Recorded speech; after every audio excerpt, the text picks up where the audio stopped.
আসসালামু আলাইকুম। দেখছেন দর্শক 24 এর নিয়মিত আয়োজন দর্শক নজরে আজকের কাগজ। সাথে আছি আমি সিনথিয়া। আজ 8 ডিসেম্বর 2025।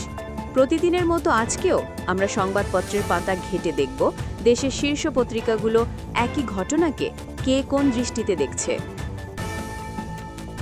আজকের প্রধান আলোচনায় থাকছে খালেদা জিয়ার বিদেশ যাত্রা নিয়ে সিদ্ধান্তহীনতা, নির্বাচনের তফসিল ঘোষণা ও সময় বৃদ্ধি এবং ভয়ঙ্কর অর্থনৈতিক বৈষম্যের চিত্র।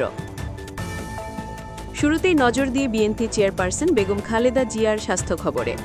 আজকের পত্রিকাগুলোতে কিছু সমন্বয়হীনতা থাকলেও একটি সিদ্ধান্তে স্থিরতা দেখা যাচ্ছে। ইত্তেফাক স্পষ্ট শিরোনাম করেছে, লন্ডন যাত্রা স্থগিত, দেশে চিকিৎসা দেওয়া হবে।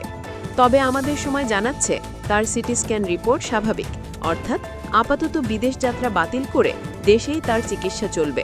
এটাই আজকের কাগজগুলোর সম্মিলিত বার্তা। এবার আসি রাজনীতির মাঠে।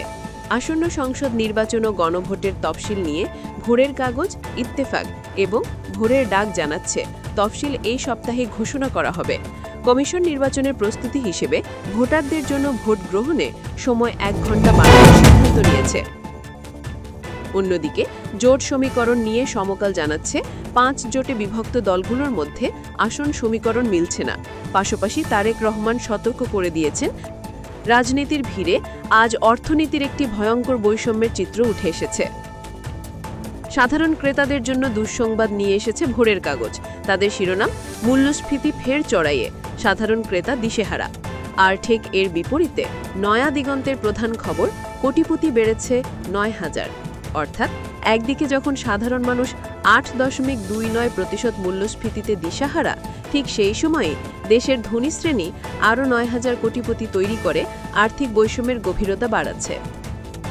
প্রিয় দর্শক, আজ কাগজগুলোতে রাজনীতি ও আর্থিক বৈষম্যের একটি স্পষ্ট বিভেদ দেখা গেল।